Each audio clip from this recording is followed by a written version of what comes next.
નમસ્કાર મિત્રો, હું અભિજીતસિંહ ઝાલા આપ તમામ વિદ્યાર્થીઓનું ઉષ્માભર્યું સ્વાગત કરું છું. આપ તમામનું હાર્દિક સ્વાગત કરું છું. દોસ્તો, એક ખૂબ સુંદર એવો કોર્સ લઈ તમારી સમક્ષ આજે હું હાજર થયો છું. વેબ સંકુલના માધ્યમથી હવે આપણે ગુજરાતની જિયોગ્રાફી એક ડિજિટલ ફોર્મમાં આપણે જોવા જઈ રહ્યા છીએ. દોસ્તો, તો એપ્લિકેશનના જેટલા પણ યુઝર્સ છે એ બધા જ યુઝર્સ માટે બહુ જલ્દી આપણો આખો કોર્સ, ગુજરાતની જિયોગ્રાફીનો કોર્સ જે છે તમારી સમક્ષ હાજર થઈ જશે. રાઈટ, કોઈ પણ જાતના વિલંબ કર્યા વગર સીધી આપણે આપણા કોર્સની શરૂઆત કરી દઈએ. આગલા લેક્ચરમાં કોર્સ ડિવિઝન મેં તમને સમજાવ્યું છે, જેમાં કેટલા કેટલા ટોપિક કવર થશે, કયા કયા ટોપિકને વધુ ભાર આપ્યો છે, કયા કયા વિષયાંગો છે, એ વિષયાંગો પર આપણે ચર્ચાઓ કરેલી છે. એ તમામ ડિટેલ જે છે ડિટેલ આપણે આગળ લેક્ચરમાં ચર્ચા કરી લીધી છે. હવે આપણે આજે ગુજરાત પ્રારંભિક તરફ આગળ વધવું છે દોસ્તો, અને ગુજરાતની જિયોગ્રાફી છે, ગુજરાતની ભૂગોળ છે, ગુજરાતની ભૂગોળને આપણે ભણવી છે. દોસ્તો, ગુજરાત નામ સામે આવે એટલે તરત આપણને યાદ આવે આપણો ગૌરવવંતો ઇતિહાસ.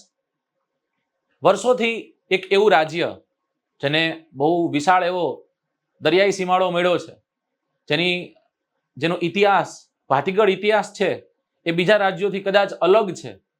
એવું ગૌરવવંતું ગુજરાત છે, જે અરબ સાગરના કિનારે વસેલું આ ગુજરાત છે. એ ગુજરાતનો ઇતિહાસ વર્ષો જૂનો છે. આપણે દોસ્તો વાત કરીએ કદાચ સૌથી જૂની ભારતની સંસ્કૃતિ, જેને આપણે સિંધુ ઘાટી સભ્યતા કહીએ છીએ, તો એ સિંધુ ઘાટી સભ્યતામાં પણ સૌથી મહત્વના સ્થળો છે. એ સ્થળો પૈકીનું લોથલ, એટલે કે આખા ભારતનું સૌથી જૂનું બંદર, એ બંદર જે જગ્યા પર હતું દોસ્તો, જે જગ્યા પર સ્થિત છે, એ ગુજરાતનો સીમાડો છે. 1,96,024 વર્ગ કિલોમીટર ધરાવતું આ ગૌરવવંતું ગુજરાત કદાચ વિસ્તારની દ્રષ્ટિએ જોઈએ તો ભારતમાં 5મા નંબરનું મોટું રાજ્ય છે. ગુજરાતના સ્થાન સીમા વિસ્તારની વાત કરતા પહેલા ગુજરાતનો થોડો ઇતિહાસ જાણવો આપણે જરૂરી છે. પ્રશ્ન થાય કે સાહેબ, આ ગુજરાત નામ છે, એ ગુજરાત નામ કઈ રીતના અસ્તિત્વમાં આવ્યું છે? આજે આપણે જેને ગુજરાતના નામે ઓળખીએ છીએ, આ ગુજરાત નામ કઈ રીતના અસ્તિત્વ આવ્યું છે? સાહેબ, ખબર કઈ રીતના પડશે કે આ ગુજરાત નામ અહીંયાથી અસ્તિત્વમાં આવેલું છે? આપણને જાણ કઈ રીતના થશે? દોસ્તો, કોઈ પણ ઇતિહાસને જાણવા માટે ઇતિહાસ જાણવાના સ્ત્રોતો, કે જેમાં સિક્કા શિલાલેખો હોય, જેમાં વિદેશી યાત્રાળુનું વર્ણન હોય, જેમાં ધાર્મિક સ્ત્રોતો હોય, આ બધાને કેલ્ક્યુલેટ કરવામાં આવે છે. રાઈટ, અને એનો સારાંશ ચેક કરી બધા જ એવિડન્સ છે એ એકબીજાને મેળવી અને પછી જે તે વિસ્તારનો ઇતિહાસ છે એ ઇતિહાસ લખાતો હોય છે, નક્કી થતો હોય છે. ગુજરાત શબ્દ આમ જોઈએ ને તો એક જાતિ ઉપરથી ઉતરી આવ્યો છે, અને એ છે ગુર્જર જાતિ. કઈ જાતિ છે દોસ્તો? ગુર્જર જાતિ. એવું કહેવાય છે કે ગુર્જર જાતિ એટલે ગુજરાતની મુખ્ય જાતિ. રાઈટ, અને એક ગુર્જરોનો વિસ્તાર એટલે ગુજરાત. 1 મે ઈસવીસન 1960 ના દિવસે રવિશંકર મહારાજના હસ્તે જ્યારે ગુજરાતનું ઉદ્ઘાટન થાય છે દોસ્તો, જ્યારે એક રાજ્ય તરીકે અસ્તિત્વમાં આવે છે, એક રાજ્યનું નામ મળે છે 1 મે 1960 ના દિવસે. એની પહેલા કદાચ આપણે પ્રાચીન ઇતિહાસને ફંફોડીએ, મધ્યકાલીન ઇતિહાસને ફંફોડીએ તો ઈસવીસન 1233 ની સાલ છે. આ ઈસવીસન 1233 ની સાલમાં રચાયેલા એક ગ્રંથ, જેને આપણે આબુરાસના નામે ઓળખીએ છીએ, આ આબુરાસમાં આપણને સૌપ્રથમ ગુજરાતનું વર્ણન જોવા મળે છે. આબુરાસમાં સૌપ્રથમ ગુજરાતનું વર્ણન આપણને જોવા મળે છે, જે 1233 માં રચિત છે. સૌથી પહેલો ગુજરાત શબ્દનો ઉલ્લેખ અહીંયા છે. રાઈટ, સાથોસાથ આપણે એ પણ જોશું કે 15મી સદીમાં લખાયેલા એક ગ્રંથ, જેને આપણે કાનહળદેવ પ્રબંધના નામે ઓળખીએ છીએ.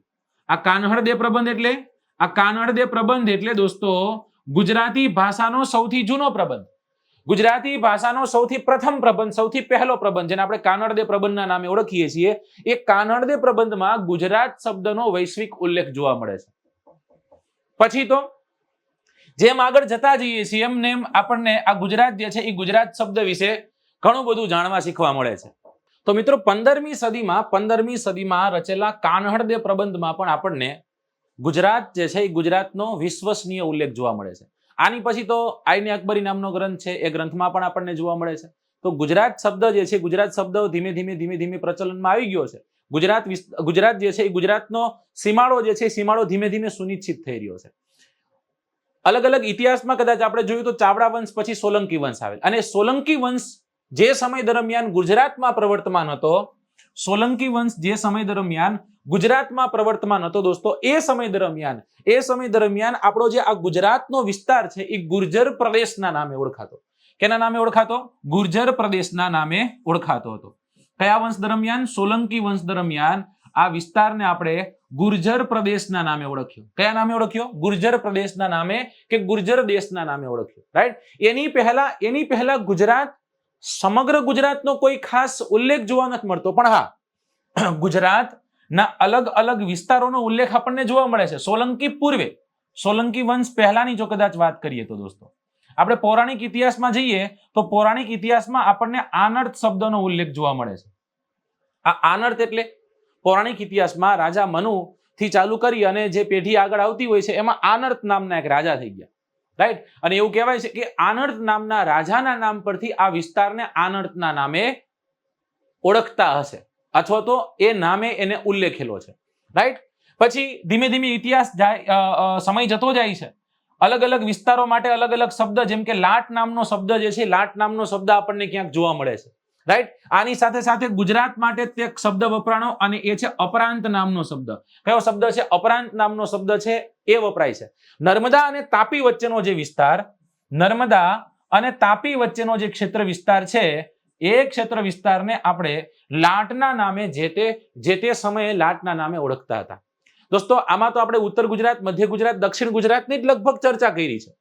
તો ઉત્તર ગુજરાત, દક્ષિણ ગુજરાત, મધ્ય ગુજરાતને મૂકીને કઈ નહોતું હતું ને ભાઈ, સૌરાષ્ટ્ર હતું જ ને. અચ્છા, તો સાહેબ આ સૌરાષ્ટ્ર, ચાલો આપણે ગુજરાતનો અત્યારે ભાગ છે, એક સમય કદાચ નહીં હોય. રાઈટ. ગુજરાત રાજ્યનો એક સમય દરમિયાન ભાગ નહીં હોય, પણ આ સૌરાષ્ટ્ર શબ્દની ઉત્પત્તિ ક્યાંથી છે? સૌરાષ્ટ્ર શબ્દ ક્યાંથી આવ્યો હશે એવું તમે માનો છો? દોસ્તો, સંસ્કૃત શબ્દ છે, અને એ સંસ્કૃત શબ્દ છે સુરઠ્ઠુ. કયો શબ્દ છે? સુરઠ્ઠુ. એવું કહેવાય છે કે સંસ્કૃત શબ્દ સુરઠ્ઠુ ઉપરથી આ સોરઠ શબ્દ, સૌરાષ્ટ્ર શબ્દ જે છે, સૌરાષ્ટ્ર શબ્દ અસ્તિત્વમાં આવ્યો હશે. કયા નામ પરથી કીધું? સંસ્કૃત શબ્દ સુરઠ્ઠુ ઉપરથી. દોસ્તો, એવું ને એવું મહારાષ્ટ્ર જે છે, એ મહારાષ્ટ્રનું નામ પણ આવું જ કંઈક છે. રાઈટ. સૌરાષ્ટ્ર, મહારાષ્ટ્ર, આમ જોઈએ તો એક સમય દરમિયાન બે ભેગા પણ હોય છે, પછી પાછા જુદા પણ પડે છે. રાઈટ. તો આ સૌરાષ્ટ્ર અને મહારાષ્ટ્ર બંનેનો ઉલ્લેખ આપણને જોવા મળે ઇતિહાસમાં. તો લોકો ઘણા એવું લખે છે કે રટ્ટ અથવા તો લટ્ટ નામની જાતિ હશે, એ રટ્ટ અથવા તો લટ્ટ નામની જાતિ ઉપરથી આ સૌરાષ્ટ્ર અને મહારાષ્ટ્ર શબ્દ જે છે અસ્તિત્વમાં આવ્યા છે. સૌરાષ્ટ્રનો મતલબ શું થાય? સુ વત્તા રાષ્ટ્ર. સાહેબ, સુ એટલે શું થાય? સુ એટલે થાય સારો. સુ એટલે શું થાય? સારો. અને રાષ્ટ્ર એટલે શું થાય? દેશ. બરાબર. સુ એટલે શું થાય? સુ એટલે થાય સારો. રાષ્ટ્ર એટલે શું થાય? તો કે રાષ્ટ્ર એટલે સાહેબ દેશ થાય છે. આ જ સૌરાષ્ટ્રનો વિસ્તાર છે. આ જ સૌરાષ્ટ્રનો વિસ્તાર અલગ સમયે આનું નામકરણ કાઠિયાવાડના નામે આપણને જોવા મળે છે. આજે પણ જો કોઈ સૌરાષ્ટ્રના વ્યક્તિ ઉત્તર ગુજરાતની મુલાકાતે ગયા હોય તો લોકો એમ કહે છે કે આ તો કાઠિયાવાડી છે. આ કોણ છે? આ તો કાઠિયાવાડી છે. તો સૌરાષ્ટ્ર છે એ સૌરાષ્ટ્ર કાઠિયાવાડ તરીકે પણ અસ્તિત્વમાં આવ્યું. ખાસ કરીને કમ્યુનિટી અહીંયા વાસ કરતી આજે પણ છે, ખંતીલી કોમ કાઠી. રાઈટ. ભલે રૂવે ને લાઠી મત છેડ જોના કાઠી. કાઠી કમ્યુનિટી જે છે એ કાઠી કમ્યુનિટી ખાસ કરીને એમના અશ્વના શોખીન હોય છે. બરાબર. અશ્વના શોખીન હોય છે. અશ્વની સારી એવી પરખ કાઠી કમ્યુનિટીમાં હોય છે. રાઈટ. તો કાઠી જ્ઞાતિ, કાઠી એક અશ્વની પણ જાત છે. રાઈટ. એ કાઠી જ્ઞાતિ પરથી કાઠિયાવાડ શબ્દ અસ્તિત્વમાં આવ્યો હશે એવું આપણે માનીએ છીએ. સાહેબ, પણ આ શબ્દ ક્યારે અસ્તિત્વમાં આવ્યો હશે? ગુજરાતમાં મરાઠા સામ્રાજ્ય અસ્તિત્વમાં આવે છે ત્યારે કાઠિયાવાડ શબ્દ અસ્તિત્વમાં આવે છે. દોસ્તો, વિધાનાત્મક પ્રશ્નમાં આ બધા પ્રશ્નો હોઈ શકે. રાઈટ. વિધાનાત્મક પ્રશ્નમાં આ બધા પ્રશ્નો હોઈ શકે. એમાં એક વિધાન એવું આપ્યું હોય કે ગુજરાતમાં મરાઠા સામ્રાજ્ય અસ્તિત્વમાં આવતા ગુજરાતના સૌરાષ્ટ્ર વિસ્તારનું નામકરણ કાઠિયાવાડ તરીકે જોવા મળે. કાઠિયાવાડ પ્રોવિન્સ. પછી આગળ વધતા તમને ખ્યાલ છે યુનાઇટેડ સ્ટેટ્સ ઓફ કાઠિયાવાડ થાય છે. મતલબ કે કાઠિયાવાડ જે છે યુનાઇટેડ સ્ટેટ્સ ઓફ કાઠિયાવાડ થાય. United states of Kathiawad. બરાબર. યુએસકે. આ યુનાઇટેડ સ્ટેટ ઓફ કાઠિયાવાડમાં ટોટલ કેટલા? 5 જેટલા અલગ અલગ રજવાડાઓ હતા. 5 અલગ અલગ દેશો હતા એમ કહીએ. કેમ કે એ સમય દરમિયાન તો દેશ જ હતા ને. સાહેબ, કયા કયા વિસ્તારોનો સમાવેશ થતો? આમાં સમાવેશ થતો હાલારનો. રાઈટ. ત્યાંથી થોડાક ઉત્તર પૂર્વ તરફ આવો તો ઝાલાવાડ જોવા મળશે. રાઈટ. ઝાલાવાડથી તમે કદાચ નીચે જાઓ તો તમને સોરઠ જોવા મળશે. ઓકે. રાઈટ. અને સોરઠ અને ઝાલાવાડની વચ્ચે એક વિસ્તાર હતો જેને આપણે ગોહિલવાડના નામે ઓળખતા, અને હજી એક વિસ્તાર હતો જેને આપણે મધ્ય સૌરાષ્ટ્રના નામે ઓળખતા. કેના નામે ઓળખતા? મધ્ય સૌરાષ્ટ્રના નામે ઓળખતા. યુનાઇટેડ સ્ટેટ્સ ઓફ કાઠિયાવાડ, તમને બધાને જાણ હશે, જામ જૂથ બને, બરોબર, પછી યુનાઇટેડ સ્ટેટ્સ ઓફ કાઠિયાવાડ બને, એમાં અલગ અલગ આ બધા પ્રોવિન્સ ભેગા થાય. મુખ્ય મથક ક્યાં હોય છે? મુખ્ય મથક મધ્ય સૌરાષ્ટ્રનું રાજકોટ છે ને, એ રાજકોટ યુનાઇટેડ સ્ટેટ્સ ઓફ કાઠિયાવાડનું મુખ્ય મથક હતું. બાકી સૌરાષ્ટ્ર સોરઠનું તો કે જુનાગઢ છે, ગોહિલવાડ છે તો એનું ભાવનગર છે, ઝાલાવાડ છે તો એનું વઢવાણ છે, અને હાલાર છે તો એનું જામનગર છે. આવી રીતના એના અલગ અલગ પ્રાંતોના અલગ અલગ મુખ્ય મથકો હતા. પણ એમ પૂછે યુનાઇટેડ સ્ટેટ્સ ઓફ કાઠિયાવાડનું મુખ્ય મથક તો મધ્ય સૌરાષ્ટ્રમાં રહેલા રાજકોટ મુકામે હતું. ક્યાં હતું દોસ્તો? રાજકોટ મુકામે હતું. હવે પછી શું થાય છે? પછી તમને ખ્યાલ છે ઓલું A, B, C, D અલગ અલગ કેટેગરીના રાજ્યો પડે છે, રાઈટ. અંગ્રેજો અલગ અલગ category A, B, C, D એવી રીતના 4 કેટેગરીના રાજ્યો બનાવે, બરાબર.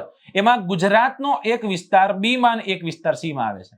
ગુજરાતનું કચ્છ વિસ્તાર છે એ C કેટેગરીનું રાજ્ય હતું, જ્યારે ગુજરાતનું સૌરાષ્ટ્ર આખું છે એ B કેટેગરીનું રાજ્ય થાય છે, રાઈટ. તો યુનાઇટેડ સ્ટેટ્સ ઓફ કાઠિયાવાડ જોયું, એની પહેલા કાઠિયાવાડ જોયું, હવે B કેટેગરીમાં આવી ગયું છે. પછી શું થયું? તો કે પછી એ બૃહદ મુંબઈમાં જોડાઈ ગયું, રાઈટ. ક્યાં જોડાઈ ગયું? બૃહદ મુંબઈમાં જોડાઈ ગયું. મહારાષ્ટ્રનો જે વિસ્તાર છે એ અને ગુજરાતનો વિસ્તાર એક થઈ ગયો. અલગ અલગ વિસ્તારો ભેગા થતા જાય છે, બૃહદ મુંબઈ થઈ ગયું.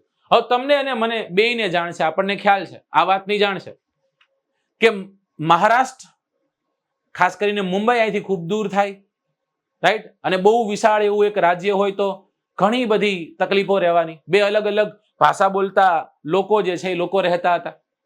આ સાઈડ મરાઠી છે તો આ સાઈડ ગુજરાતી છે, બંનેની ભાષા અલગ, બંનેની રહેણી કેણી અલગ, બધાના કદાચ ખાણીપીણી પણ બધાની અલગ, રાઈટ. અને થવાનું હતું, માથાકૂટ થવાની હતી, અલગ બે રાજ્ય પડવાના હતા, એ ફિક્સ જ હતું ને. અને એવું જ થાય છે. એવું કહેવાય છે કે પહેલી પંચવર્ષીય યોજનામાં ગુજરાતની કોઈ પણ નદીઓ ઉપર બંધ બનાવી અને જે ઓલી પરિયોજનાઓ જે છે એ પરિયોજનાઓ ગુજરાતમાં ન આપી એટલે ગુજરાતમાં એનો રોષ દેખાણો, રાઈટ. અને હવે એક આંધ્રપ્રદેશ નામનું રાજ્ય છે, રાજ્ય અસ્તિત્વમાં આવી ગયું, ભાષા આધારિત પ્રથમ રાજ્ય બન્યું. આમ જોઈએ તો મદ્રાસ એટલે કે તમિલનાડુનો વિસ્તાર, પછી આંધ્રપ્રદેશનો વિસ્તાર, કર્ણાટકનો વિસ્તાર, આ બધો વિસ્તાર એક પેલા તમિલ સંસ્કૃતિનો જે આખો વિસ્તાર છે ને, આપણે નોર્મલી કહીએ છીએ દ્રવિડિયન્સ. શું કહીએ છીએ? દ્રવિડિયન્સ કહીએ છીએ.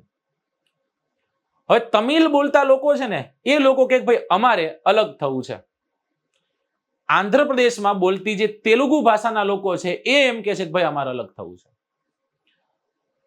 અનશનો થશે, લોકો આંદોલન કરશે, અને એક વ્યક્તિ આંદોલને ચડે છે જેનું નામ છે પોટીશ્રી રામલ્લુ, રાઈટ. અને એ પોટીશ્રી રામલ્લુના આંદોલન બાદ, એક વિશાળ આંદોલન બાદ 56 દિવસ સુધી તે પાણી અને અન્નનો ત્યાગ કરે છે. 56મા દિવસે તે મૃત્યુ પામે છે. આંધ્રપ્રદેશનો હાલનો ખરો વિસ્તાર છે એમાં દાવાનળ ફાટી નીકળે છે. તેલંગાણા અને આંધ્રપ્રદેશના વિસ્તારમાં લોકોનો ઉગ્ર આક્રોશ જોવા મળે છે.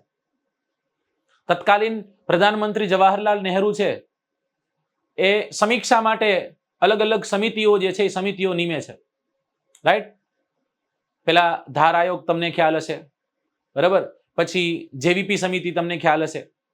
આ બધાના રિપોર્ટ્સ આવે છે, અને રિપોર્ટ્સના અંતે આપણે કન્ક્લુઝન પર આવી જઈએ કે અંતે નક્કી થાય છે કે તેલુગુ ભાષા બોલતા લોકો છે એ લોકોને અલગ એક રાજ્ય અસ્તિત્વમાં મળશે. અને એક રાજ્ય અસ્તિત્વમાં આવી ગયું ઈસવીસન 1953માં, અને એ રાજ્ય એટલે આંધ્રપ્રદેશ. આંધ્રપ્રદેશ એક રાજ્ય તરીકે અસ્તિત્વમાં આવ્યું. હા સાહેબ, અસ્તિત્વમાં આવ્યું. ભાષા આધારિત પ્રથમ રાજ્ય હતું. હા સાહેબ, હતું. તો ભાષા આધારિત અમને કેમ ન આપો, રાઈટ. ઈસવીસન 1956ની સાલમાં ગુજરાતમાં પણ ઉગ્ર દેખાવો ચાલુ થાય છે, અને ગુજરાતમાં એક આંદોલન છેડાય છે, એને આપણે મહાગુજરાત આંદોલનના નામે ઓળખીએ છીએ. કેના નામે ઓળખીએ છીએ? મહાગુજરાત આંદોલનના નામે ઓળખીએ. જેના પ્રણેતા ઇન્દુલાલ યાજ્ઞિક હતા. કોણ હતા? ઇન્દુલાલ યાજ્ઞિક. ઘણા લોકોએ પોતાના જીવ આપ્યા, ઘણા લોકોએ પોતાના લીલા માથા આપ્યા ને. આ બંદૂકની ગોળીઓ પર કોઈના નામ સરનામા હોતા નથી. ઘણા બધા સૂત્રોચ્ચારો થયા, ઘણા બધા અલગ અલગ દૈનિક પત્રકોમાં ઘણું બધું લખાણું ગુજરાત વિશે, રાઈટ. उस दिन तुम वो दिन शहीदी के तुम मत भूलना. ઘણું બધું લખાણું મહાગુજરાત આંદોલન વિશે, ઘણું બધું લખાણું. એ મહાગુજરાત આંદોલનના અંતે જવાહરલાલ નહેરુની સરકાર જે છે એ સરકાર ઝૂકે છે.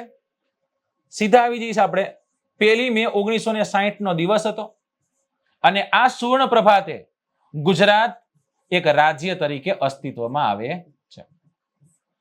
એટલું ઈઝી નથી કે સીધું ગુજરાત અસ્તિત્વમાં આવી ગયું દોસ્તો. આમાં પણ માથાકૂટો ઘણી હતી. રાઈટ, 3 અલગ રાજ્ય પડ્યા, એક મહારાષ્ટ્ર, એક ગુજરાત અને એક મુંબઈ. મુંબઈ મહારાષ્ટ્રના લોકોએ વિરોધ કર્યો કે ભાઈ મુંબઈ તો અમારું છે, સમજાય? અને અંતે મુંબઈ મહારાષ્ટ્રનો ભાગ બને છે. મુંબઈ અને વિદર્ભ આ બંને ચર્ચામાં હતા. ઓકે, ડાંગનો વિસ્તાર જે છે, ડાંગનો વિસ્તાર કોને મળે? ડાંગનો વિસ્તાર ગુજરાતને મળે. આ જ સમય દરમિયાન આબુ છે એ આબુ રાજસ્થાનને મળી જાય. તકલીફ થાય ને? આ તો એ આબુ જે છે, આબુ ક્યાં વયો ગયું? આબુ રાજસ્થાનનો ભાગ બની ગયો. પણ 1 મે 1960 ના દિવસે ગુજરાતના સીમાડાઓ સુનિશ્ચિત થયા. 1,96,024 વર્ગ કિલોમીટર ધરાવતું ક્ષેત્રફળ ધરાવતું આ ગુજરાત નામનું રાજ્ય અસ્તિત્વમાં આવ્યું. સાહેબ, આ ગુજરાત શબ્દના ઉલ્લેખ ઉપરથી આપણે ગયા હતા. હવે આ બધી મેં તમને ઐતિહાસિક વાતો કરી. મેં તમને કીધું કે ઇતિહાસ જાણવાના સ્ત્રોતો તો કે ઇતિહાસની વાતો હોય એના ઉપરથી પણ ખબર પડે, લખાણ ઉપરથી. સાથે સાહિત્ય ઉપરથી પણ ખબર પડે. ગુજરાત પાસે એનું અનેરું સાહિત્ય છે. રાઈટ, રાસ, પ્રબંધ, ફાગુ, બારમાસી, ઋતુકાવ્ય, નિબંધ, કવિતાઓ, નવલકથાઓ, નવલિકાઓ, મહાનવલક, સમજાય? હવે એ સાહિત્ય જે છે એ સાહિત્યમાં પણ ગુજરાતીનું વર્ણન છે ને. ભાલણ નામના કવિએ પોતાની ભાષામાં સૌ પ્રથમવાર એવું લખેલું કે હું ગુર્જર ભાખા લખું છું. હું શું લખું છું? હું ગુર્જર ભાખા લખું છું. આ ગુર્જર ભાખા લખનાર પ્રથમ કોને એવું કીધું કે હું જે લખું છું ગુર્જર ભાખા છે? ભાલણ, જેને આપણે આખ્યાનના પિતા કહીએ છીએ. એવા એક મહાન વિદ્વાન સાહિત્યકાર થઈ ગયા જેઓનું નામ છે પ્રેમાનંદ. હવે આ પ્રેમાનંદે તેમ જ કીધું કે જે હું લખું છું ગુજરાતી લખું છું, ગુજરાતી ભાષાને ઉન્નતિ મળે એના માટે હું કામ કરીશ. દોસ્તો, જ્યારે કોઈ વ્યક્તિ નક્કી કરી લે છે, રાઈટ, કાંઈક એકાદું ઠેબું આવ્યું હોય, એકાદી ઠેસ આવી હોય, ત્યારે આ બધું નીકળતું હોય છે. અને એવો કોક પ્રસંગ તો હશે ને કે જે પ્રસંગપાત આ ઘટના ઘટી હશે અને પ્રેમાનંદે પ્રતિજ્ઞા કરી હશે. પ્રેમાનંદના ગુરુ રામચરણદાસ, અને એ રામચરણદાસ છે, એ રામચરણદાસને પ્રેમાનંદ મળે છે. પ્રેમાનંદ ઉર્દુ, હિન્દી, અલગ અલગ વિષયોમાં ખૂબ સારી એવી પકડ ધરાવતા. અને પ્રેમાનંદને રામચરણ ખાલી એટલું કહે છે કે તું ઉંબર મૂકીને ડુંગર કેમ પૂજે છે? તું ઉમરો મૂકી અને ડુંગરો પૂજવા જાય છે, એવી વાત છે. પ્રેમાનંદને સમજાઈ ગયું કે બીજી ભાષાઓ છે, બધી જ ભાષાઓ પ્રત્યમાન, પણ મારી ભાષા છે ને એની ઉન્નતિ માટે કંઈક કામ કરું. પ્રેમાનંદે ત્યાં પાઘડી ઉતારી અને કીધું જ્યાં સુધી ગુજરાતી ભાષાને ઉન્નતિ નહીં મળે ત્યાં સુધી હું પાઘ ધારણ કરીશ નહીં, શિરે પાઘ ધારણ કરીશ નહીં. સમજાઈ ગયું? તો એ ગુજરાત, ગુજરાતી, ગુજરાત શબ્દ, ગુર્જર, વિસ્તાર, આનર્થ, ત્યારબાદ લાટ, સૌરાષ્ટ્રમાં સુરઠ્ઠું, રાઈટ, કાઠિયાવાડ, રટ અને લટ નામની જાતિ. ઘણા બધા વિદ્વાનોનું પણ વર્ણન હશે ને, ઘણા બધા એવા વિદ્વાનો આવ્યા છે, રાઈટ. હવે એ વિદ્વાનો જે છે એની આપણે વાત કરી લઈએ. એવા વિદ્વાનોમાં સૌથી પહેલા લઈ લઈએ અલબરુની નામનો વ્યક્તિ. આ અલબરુની નામના વ્યક્તિએ શું કર્યું? અલબરુની નામના વ્યક્તિએ સૌ પ્રથમવાર એવું કહેવાય છે કે ગુજરાત શબ્દ છે ને એ કોઈ એક વિદેશી યાત્રાળુના ગ્રંથમાંથી જોવા મળ્યો હોય ને તો એ આ અલબરુની છે ને. ગુજરાત આવી રીતના કંઈક લખ્યું હતું. ગુર્જરો રહે છે એની સાથે આ જ શબ્દ જાણી અને ગુજરાત જે છે એ ગુજરાત શબ્દ એને પોતાના પુસ્તકોમાં લખેલો. રાઈટ, કોને? અલબરુની. કોની સાથે આવ્યો હતો? મોહમ્મદ ગઝનવી સાથે આવ્યો હતો. ઈસવીસન 1030 ની સાલમાં રચેલા તારીખ એ હિન્દ નામના ગ્રંથમાં એને આનું વર્ણન કરેલું છે. ઓકે, ચલો સાહેબ, અલબરુની આપણે વાત કરી નાખી. અલબરુની આ શબ્દ પ્રયોજ્યો. આની સાથોસાથ બીજા ઘણા બધા લોકો આવ્યા હતા. ગુજરાત માટે નહીં પણ સ્ટ્રેબો નામનો વ્યક્તિ આવેલો. કોણ આવેલો? સ્ટ્રેબો નામનો વ્યક્તિ. નામ કદાચ જાણે છે. એ સ્ટ્રેબો નામના વ્યક્તિએ સૌરાષ્ટ્રને સેરોસ્ટસ કીધેલું. શું કીધું તું? સૌરાષ્ટ્રને સેરોસ્ટસ શબ્દથી ઉલ્લેખ્યું. જ્યારે ટોલેમી નામનો વ્યક્તિ, ક્લાઉડિયસ ટોલેમી, બહુ સારો એવો એક ભૂગોળવિદ, અને એ વ્યક્તિ જ્યારે ભારતની મુલાકાતે આવે છે, ગુજરાતના ઘણા ખરા વિસ્તારોની મુલાકાત લે છે, ત્યારે એ પોતાના પ્રવાસ વર્ણનમાં ગુજરાતના સૌરાષ્ટ્ર વિસ્તારને સુરાસ્ટ્રીન તરીકે લખે છે એ અને પેરિપલ્સ ઓફ ઇથેરિયન સી કોને લખ્યું છે આપણને કઈ ખ્યાલ નથી. એમાં આપણને શું જોવા મળે છે? એમાં આપણને સુરાસ્ટ્રીન શબ્દ જોવા મળે છે. શું જોવા મળે છે? સુરાસ્ટ્રીન શબ્દ જોવા મળે છે. સૌરાષ્ટ્ર માટે સેરોસ્ટસ કોને વાપરેલું? સ્ટ્રેબોએ. ટોલેમી અને પેરિપલ્સે શું કીધું હતું? ટોલેમી અને પેરિપલ્સે સુરાસ્ટ્રીન કીધું. હવે ઈસવીસન 614 ની સાલમાં એ સાલ દરમિયાન એક વ્યક્તિ ગુજરાતની મુલાકાતે આવે છે જેને આપણે યુએન સાંગના નામે ઓળખીએ છીએ. કોણ છે? યુએન સાંગ છે. અને યુએન સાંગ જ્યારે ગુજરાતની મુલાકાતે આવે છે ત્યારે ગુજરાતના સૌરાષ્ટ્ર વિસ્તારને અલગ નામથી ઉચ્ચારે છે. સૌરાષ્ટ્રને સુલકા તરીકે ઉચ્ચારે છે. શું કહે છે? સૌરાષ્ટ્રને સુલકા તરીકે ઉચ્ચારે. ટોલેમી નામના વ્યક્તિએ શું કીધું હતું? સુરાસ્ટ્રીન કીધું હતું. આ જ ટોલેમીએ લાટને શું કીધું હતું? લાટને લાટિકા કીધું હતું. મહી નામની નદી છે ને શું કીધું હતું? મહી નામની નદીને તેને મોફિસ શબ્દથી પોતાના પ્રવાસ વર્ણનમાં, પોતાના પ્રવાસ ગ્રંથમાં એને વર્ણવેલું છે. કમ્પ્લીટ આટલું સમજાઈ ગયું? ચલો તો જોઈ લઈએ, આપણે જોવાનો પ્રયત્ન કરીએ. આ ગુજરાત જે છે એ ગુજરાતનો સ્થાન સીમા વિસ્તાર સમજશું એની પહેલા એની પૂર્વ ધારણાઓ બાંધી લઈએ. સ્થાપના 1 મે ઈસવીસન 1960 ના દિવસે રવિશંકર મહારાજના હસ્તે ગુજરાતનું ઉદ્ઘાટન થાય છે. દોસ્તો આ યાદ રહી જાય કે નહીં? યાદ રહી જાય છે. 1 મે ઈસવીસન 1960. 1 મે ઈસવીસન 1960. હવે 1960 લ્યો તો 1960 હશે. 1 મે 1960 નો દિવસ કેટલા કલાકનો હશે સાહેબ? 24 કલાકનો જ હોય. રાઈટ? એક દિવસ કેટલા કલાકનો હોય? 24 કલાકનો. 12 કલાકનો ન કહેતા, 12 કલાકનો દિવસ, 12 કલાકની રાત, એમ ન કરતા. શું કામ કીધું? આ તમને યાદ રહી જશે. 1960 અને 24 કલાકનો દિવસ. 1,96,024 વર્ગ કિલોમીટર જેટલું ક્ષેત્રફળ ગુજરાતનું છે. ગુજરાતનું ક્ષેત્રફળ કેટલું છે? 1,96,024 વર્ગ કિલોમીટર જેટલું ગુજરાત ક્ષેત્રફળ ધરાવે છે. ગુજરાતનું નામકરણ, સૌ પ્રથમ ગુજરાત શબ્દનો ઉલ્લેખ આપણને આબુરાસ 1233 માં રચેલા આબુરાસમાંથી જોવા મળે છે. સોલંકી કાળ દરમિયાન ગુર્જર દેશ, તે પહેલા ગુજરાતના અલગ અલગ ભાગો માટે આનર્ત, સુરાષ્ટ્ર, લાટ, અપરાંત વગેરે નામોથી એને આપણે ઓળખતા હતા. મરાઠા સામ્રાજ્યનું આગમન તમને દેખાઈ ગયું. શિવાજી તમે જોઈ લીધા કે નર્મદા અને તાપી વચ્ચેનો વિસ્તાર એટલે લાટ તરીકે ઓળખાતો. આ જ લાટને ટોલેમીએ શું કીધું? લાટિકા કીધું. પ્રાકૃત શબ્દ સુરઠ્ઠું છે એ પ્રાકૃત શબ્દ સંસ્કૃતમાં સુરાષ્ટ્ર થાય અને સૌરાષ્ટ્ર જે છે એ સૌરાષ્ટ્ર શબ્દ ક્યારે મળે? તો કે મરાઠા શાસન જે છે એનું જ્યારે ગુજરાતમાં આગમન થાય ત્યારે. આ જ સૌરાષ્ટ્ર કાઠિયાવાડ તરીકે અસ્તિત્વમાં આવે છે. સૌરાષ્ટ્ર નામ પડી ગયું. મરાઠાઓ આવ્યા. મરાઠા શાસન દરમિયાન સૌરાષ્ટ્ર વિસ્તારને કયા નામે ઓળખો? કાઠિયાવાડના નામે ઓળખો. આઝાદી બાદ તે સૌરાષ્ટ્ર નામ ધારણ કરે છે. હવે આ સૌરાષ્ટ્રનો મેપ છે. અલગ અલગ નાના મોટા બધા જ રજવાડાઓ છે. જેમાં તમે ધ્રાંગધ્રા સ્ટેટ જોઈ શકો, Wadhwan state, Limbdi state, Morbi, Wankaner, Dhrol state, right, Nawanagar state, Gondal state, Rajkot state, Jasdan state, right, કાઠીઓનો આ ગઢ હતો. પછી પાલીતાણા છે, ભાવનગર સ્ટેટ છે. ભાવનગર ખૂબ મોટું એવું રજવાડું હતું. રાઈટ, જાફરાબાદ છે. ઓકે, ત્યાંથી આગળ અહીંયા જુનાગઢ છે. બરાબર, આ આખો કાઠિયાવાડ છે. બરાબર, આ ગોંડલનો વિસ્તાર છે. બરાબર, આ પોરબંદરનો વિસ્તાર છે. તો આ બધું શું છે? આ બધું જે આપણે જોઈ રહ્યા છીએ એ જે તે સમયના રજવાડાઓ છે. ઓકે, ત્યાંથી આપણે આગળ જઈએ. લાટ શબ્દ છે એ રટ અને લટ નામની જાતિ પરથી પડ્યું હશે એવું માનવામાં આવે છે. સુરઠ એટલે કે સૌરાષ્ટ્ર અને મહારઠ એટલે મહારાષ્ટ્ર, એવા બે નામો આપણને જોવા મળે છે. ઓકે, લાટ શબ્દ 5મી સદીના અભિલેખોમાં જોવા મળે છે. જ્યારે આરબ પ્રવાસી અલબરૂની નામનો વ્યક્તિ ગુજરાતની મુલાકાતે આવે ઈસવીસન 1030માં પોતાના પ્રવાસ વર્ણનમાં એ ગુજરાતના આબુથી લઈ અને જયપુર સુધીના વિસ્તાર માટે એક શબ્દ પ્રયોજે અને એ શબ્દ હતો ગુજરાત. રાઈટ, આવી રીતના એક ગુજરાતનું સૌપ્રથમ નામકરણ પોતાના પુસ્તકમાં કરે છે. અલગ અલગ વિદ્વાનો આવે છે. આ ટોલેમી છે, સ્ટ્રેબો છે તો સૌરાષ્ટ્ર માટે સેરોસ્ટસ કહે છે.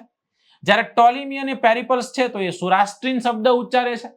જ્યારે યુએન સાંગ ગુજરાતની મુલાકાતે આવે, સૌરાષ્ટ્ર જાય, ધ્રુવસેન બીજાના સમય દરમિયાન વલ્લભીની મુલાકાત લે, હર્ષવર્ધનના સમયની વાત છે, એ સમય દરમિયાન સુલકા શબ્દ જે છે એ સૌરાષ્ટ્ર માટે તે વાપરે છે.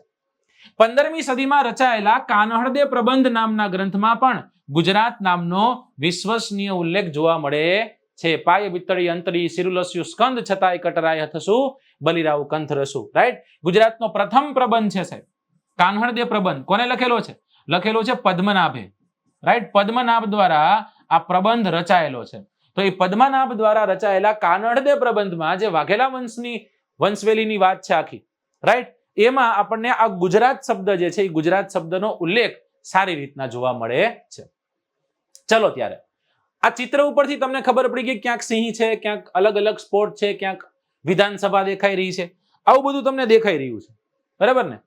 હવે મારે તમને પ્રશ્ન કરવા છે અને એ પ્રશ્નનો તમારે સાથે સાથે જવાબ દેતા રહેવાના છે, રાઈટ. હું હમણાં લખી જ નાખવાનો છે કારણ કે આપણે જો આમાં ઇન્ટરેક્ટ નથી કરતા, આમાં આપણે ડાયરેક્ટ રેકોર્ડેડ છે, પણ છતાંય હું એમ કહીશ કે ગુજરાત જે છે એ ગુજરાતના રાજ્ય ચિહ્નો કયા છે? ગુજરાતના રાજ્ય ચિહ્નો કયા કયા? મતલબ કે કયા ચિહ્ન પરથી આપણને ખબર પડે કે આ ગુજરાતનું શું છે? હું એમ કહું કે ગુજરાતનું રાજ્ય પ્રાણી કયું? તમારે આન્સર કરવાનો છે. હું એમ કહું ગુજરાતનું પક્ષી કયું? તમારે મને આન્સર કરવાનો છે. અત્યારે સાથે સાથે ક્યાંક લખતા જ જાજો. હું એમ કહું ગુજરાતનું ગીત કયું? તમારે મને આન્સર કરવાનો છે. ગુજરાતનું હું કહું રાજ્ય ફૂલ કયું? તમારે મને આન્સર કરવાનો છે. હું તમને એમ કહું ગુજરાતની રમત કઈ છે? તમારે મને આન્સર કરવાનો છે. હું એમ કહું ગુજરાતની વિધાનસભાની બેઠકો કેટલી છે? ગુજરાતનું રાજ્ય વૃક્ષ કયું છે? વિધાનસભાની બેઠક કેટલી છે? ગુજરાત પાસે રાજ્યસભાની બેઠકો કેટલી છે? ગુજરાત પાસે લોકસભાની બેઠકો કેટલી છે? પ્રારંભિક માહિતીઓ છે જેને તમારે જોવાની છે. સાહેબ ગુજરાતનું રાજ્ય પ્રાણી એટલે સિંહ લખી શકાય. પણ દોસ્તો સિંહ કરતા એક શબ્દ ખાસ એના માટે વપરાય છે અને એ છે એશિયાટિક લાયન. કયો લાયન? Asiatic lion. સિંહની અલગ અલગ જાતિઓ છે ને એમાં એશિયાટિક લાયન આપણે ત્યાં જોવા મળે. પહેલી વાત. બીજી વાત છે પક્ષી કયું? પક્ષી ફ્લેમિંગો છે. સાહેબ ફ્લેમિંગો બોલે તો ગુજરાતીમાં આને આપણે સુરખાબના નામે ઓળખીએ છીએ, જેના માટે એક બહુ મોટું એવું અભયારણ્ય જાણીતું છે. ગુજરાતના લગભગ અભયારણ્યોમાં સુરખાબ જોવા મળે, પણ સ્પેશિયલ સુરખાબ માટે તે જાણીતું હોય એવું અભયારણ્ય કોઈ ખરું? હા, સુરખાબ નગર અભયારણ્ય રાપર તાલુકામાં આવેલું છે, કચ્છમાં આવેલું છે, ગુજરાતનું સૌથી મોટું અભયારણ્ય છે. ત્યાંથી આગળ જઈએ સાહેબ ગુજરાતનું રાજ્ય ગીત જય જય ગરવી ગુજરાત. જય જય ગરવી ગુજરાત સાહેબ કોને લખેલું છે? જય જય ગરવી ગુજરાત લખેલું છે નર્મદ શંકરે. કોને લખેલું છે? નર્મદ શંકર લાભ શંકર દવે, એટલે નર્મદજીએ લખેલું આ આપણું રાજ્ય ગીત છે. સાહેબ ગુજરાતનું રાજ્ય ફૂલ કયું? અહીંયા પાછા આપણે તકલીફમાં આવીએ, કારણ કે આપણે સમજવા માંડી ગુલાબ ને આ અંતે. દોસ્તો ગલગોટો છે ને, ગલગોટો, આ ગલગોટો ગુજરાતનું રાજ્ય ફૂલ છે. આમાં હજી કન્ફ્યુઝ નથી થવાના. કન્ફ્યુઝ થશો ક્યાં ખબર? રમત ગમતમાં કે સાહેબ આપણી રમત કઈ? નોર્મલી એમ કે ભાઈ ભારતની રમત કઈ, રાષ્ટ્રીય રમત કઈ છે? તરત તમે હોકી કરી નાખો. કદાચ અહીંયા તમે હોકી કરીને આવો. દોસ્તો આપણી રાજ્ય રમત છે કબડ્ડી. કઈ છે? Kabaddi, right. Pro kabaddi league તમને ખ્યાલ હશે અમદાવાદમાં રમાય અને અમદાવાદની ટીમ છે ખૂબ સારી એવી છે. કબડ્ડીની સાથોસાથ આપણી પાસે ક્રિકેટ ટીમો સારી છે. તો ગુજરાતની રાજ્ય રમત કબડ્ડી અને ક્રિકેટ છે. દોસ્તો બહુ ઓછા એવા રાજ્ય છે કે જેની પાસે રણજી ટ્રોફી હોય ને, રણજી ટ્રોફી, એ રણજી ટ્રોફીમાં 3 ટીમ રમતી હોય. મહારાષ્ટ્ર છે ને, મહારાષ્ટ્ર, તો મહારાષ્ટ્ર પાસે છે, મહારાષ્ટ્ર છે, રાઈટ. પછી વિદર્ભ છે, મુંબઈ છે, બરાબર ને? હવે એવી જ રીતના ગુજરાતમાં એવું છે. ગુજરાતમાં 3 ટીમ છે. એક છે ગુજરાત, જે અમદાવાદ પાર્થિવ પટેલ વાળી. એક છે વડોદરા, જેને આપણે બરોડા કહીએ છીએ, અને એક આપણે કહીએ છીએ સૌરાષ્ટ્ર. આવી 3 ક્રિકેટ ટીમો રણજી ટ્રોફીમાં ઉતરશે એક સાથે, જે ગુજરાતને રિપ્રેઝેન્ટ કરશે. ઓકે, તો ક્રિકેટ આપણું રાજ્ય રમત છે. ત્યાંથી આગળ જે વૃક્ષ સાહેબ, અહીંયા કન્ફ્યુઝ થાવ, અહીંયા જબરા કન્ફ્યુઝ થાવ, કારણ કે આપણે સાંભળ્યું હોય કે વડ, તો વડ નહીં આવે. અચ્છા, વડ ન હોય તો પીપળો. સાહેબ પીપળોય નહીં આવે, વડય નહીં આવે અને પીપળોય નહીં આવે. દોસ્તો ગુજરાત નો સૌરાષ્ટ્ર શેના માટે જાણીતું છે? સિંહ માટે. બીજું શેના માટે? એની કેરી માટે, કેસર કેરી માટે. તો આંબો રહ્યો ને, આંબો ઈ આપણું રાજ્ય ફળ, રાજ્ય વૃક્ષ છે. રાજ્ય ફળ કે તો કયું? તો આંબો કરી નાખવાનું છે. સોરી, તો આપણે કેરી કરી નાખશું. વિધાનસભાની બેઠકો સાહેબ 182 જેટલી બેઠકો વિધાનસભાની બેઠકો છે. રાજ્યસભાની બેઠકો, લોકસભાની બેઠકો, લોકસભાની બેઠકો વધુ રહેવાની, રાજ્યસભાની ઓછી રહેવાની. લોકસભાની 26 છે, જ્યારે રાજ્યસભાની 11 જેટલી બેઠકો છે. આ બધું જ પીપીટી સ્વરૂપે પાછું તમારી સમક્ષ હાજર છે. ઓકે, જોઈ લ્યો, વાંચી લ્યો વારાફરતી વાના. પક્ષી સુરખાબ ફ્લેમિંગો, પ્રાણી એશિયાટિક લાયન, ગીત જય જય ગરવી ગુજરાત, રાજ્ય ફૂલ ગલગોટો, રમત ક્રિકેટ કબડ્ડી, વૃક્ષ આંબો, વિધાનસભાની બેઠક 182, લોકસભાની બેઠક 26, રાજ્યસભાની બેઠક તો કે 11 જેટલી છે. રાઈટ, તો આ પોઈન્ટ્સ છે એ આપણને ખબર હોવા જોઈએ. હવે ત્યાંથી કવિ આગળ વધે છે અને કવિ અતિ મહત્વના પોઈન્ટ તરફ તમને લઈ જાય છે અને એ છે ગુજરાતનો સ્થાન સીમા વિસ્તાર. શું ભણવાનું છે? ગુજરાતનો સ્થાન સીમા વિસ્તાર, મતલબ કે ગુજરાત કઈ જગ્યા પર આવેલું છે, ગુજરાતનું સ્થાન કઈ જગ્યા પર છે. ચલો ત્યારે અત્યારે જે હું કળા કરવા જઈ રહ્યો છું એ કળા એટલે આપણો દેશ, જેનું નામ તમને મને બધાને ખ્યાલ છે અને દિલો દિલમાં વસેલો છે, અને દેશનું નામ છે ભારત. સાહેબ, શું કામ ભારતને લેવો જરૂરી છે? કારણ કે જ્યારે તમે સ્થાન સીમા વિસ્તાર સમજો ને ત્યારે ગુજરાતને ભારતના પરિપ્રેક્ષ્ય પહેલા સમજવો જરૂરી છે. બધો ડેટા ભારત સાથે જોડાયેલો આવે.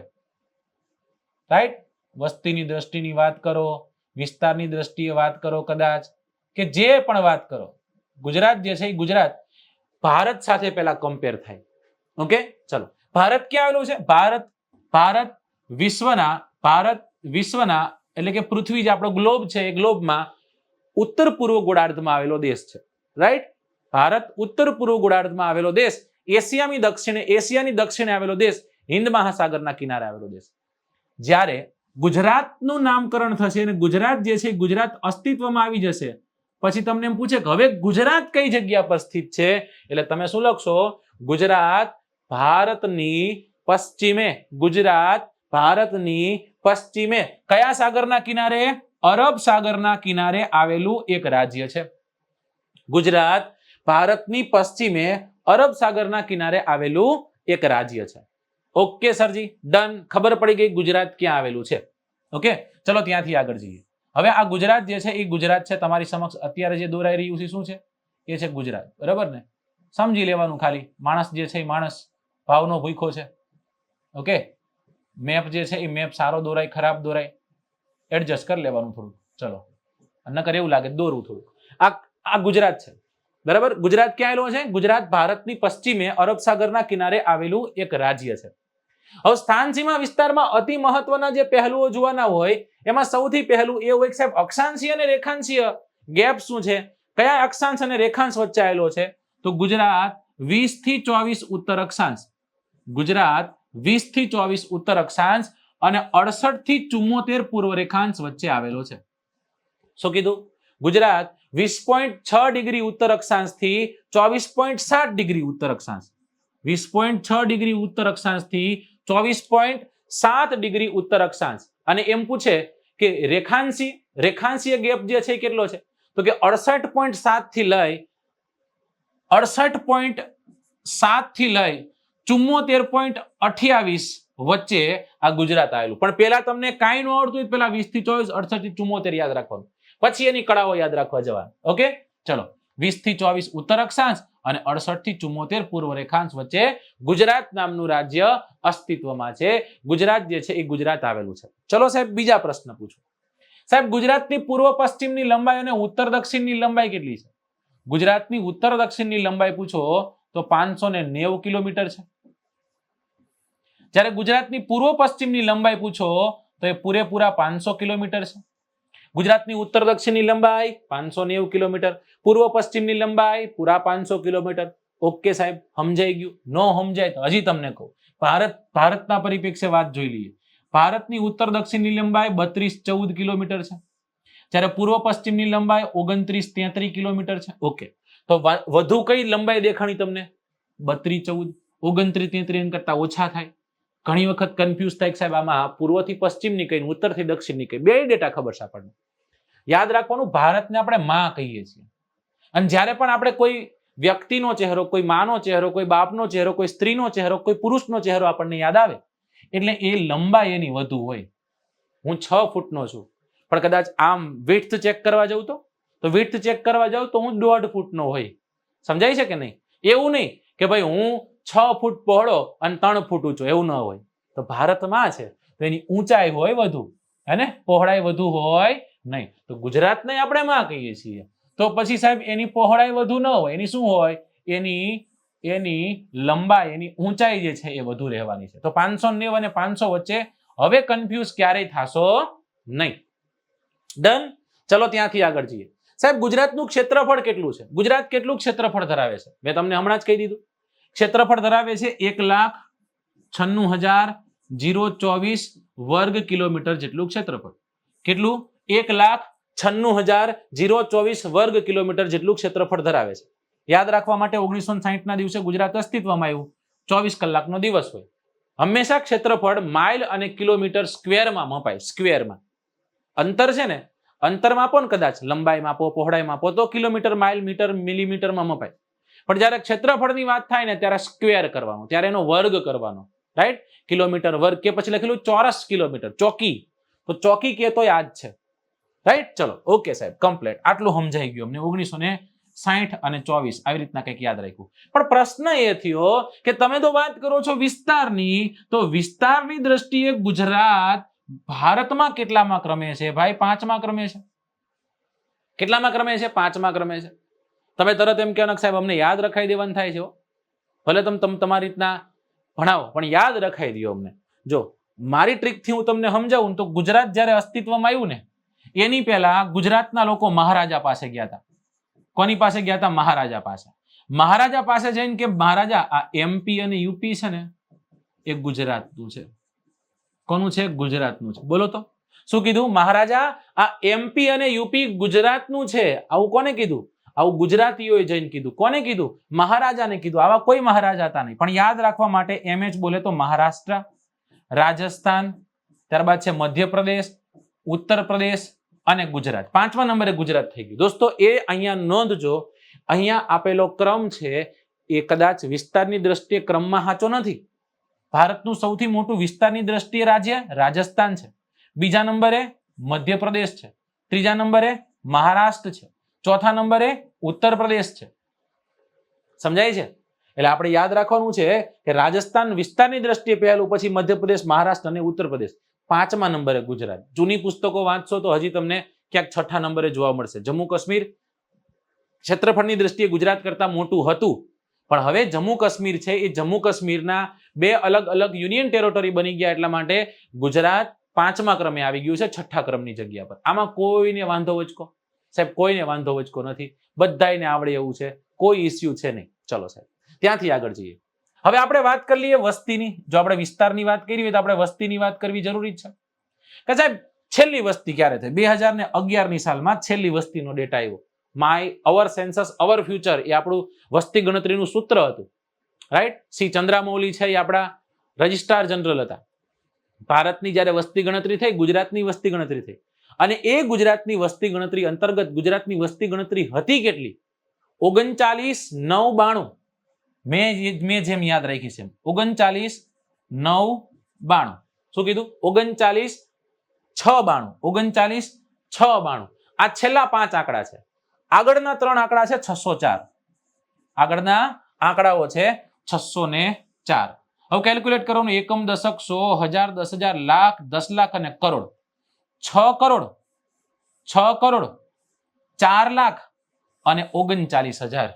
એટલે એમ કહી શકીએ આપણે લમસમ, કેમ કે ઓલમોસ્ટ આમ કટ ટુ કટ 440 પહોંચી જઈએ છીએ.